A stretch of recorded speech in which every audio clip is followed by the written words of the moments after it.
Pinagsasaksak habang natutulog ang isang lalaki sa Rodriguez, Rizal. Suspect sa krimen ang kapitbahay niyang dati na niyang sinaway dahil sa pagnanakaw. Nasa frontline ng balita niyan, si Brian Castillo. Duguan at humihingi ng tulong ang lalaking yan habang nakaupo sa isang eskinita sa Rodriguez, Rizal. Alas 8 ng umaga nitong Martes.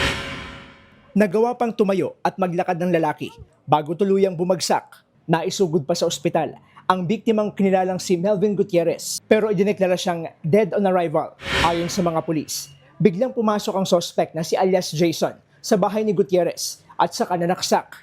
Natutulog lang po yung biktima nun.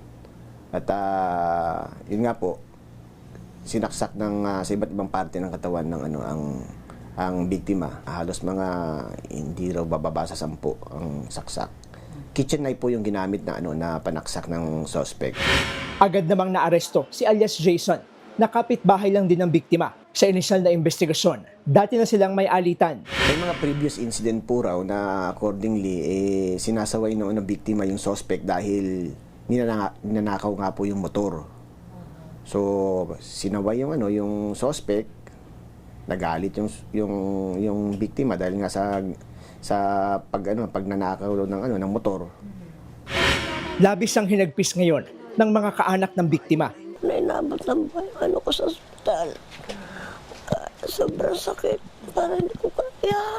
Mabait po ang anak ko. Bagamat po nagiinom paminsan-minsan pero wala pong nakakaawa yan o nakakaperhisyo sa ibang tao. Wala po. Sobrang sakit po. Saka nagpaplano na din po si Papa about sa birthday ko. Tapos di po siya makakasama. Aminado naman ang suspect. Minsan niyang tinangkang nakawin ang motor ng biktima. Nagawa naman daw niya ang pagpatay dahil sa hindi umano magandang pakikitungo nito sa kanya. Dahil na blanco na rin po isip ko eh. Blanco na rin po. At ayun na lang po ang gusto kong gawin. Kaya hindi ko na po napigilan. Nagsisisi na raw siya sa nagawang krimen.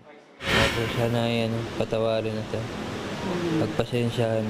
Dahil nagawa ko po yun na hindi man lang nag-iisip. Nahaharap ang suspect sa reklamong homicide. Nagbabalita mula sa frontline. Brian Castillo, News 5. Mga kapatid, Cheryl Cosing po. Maging maalam at may pakialam sa mga napapanahong issue at headlines. Mag-follow at mag-subscribe na sa social media pages ng News 5.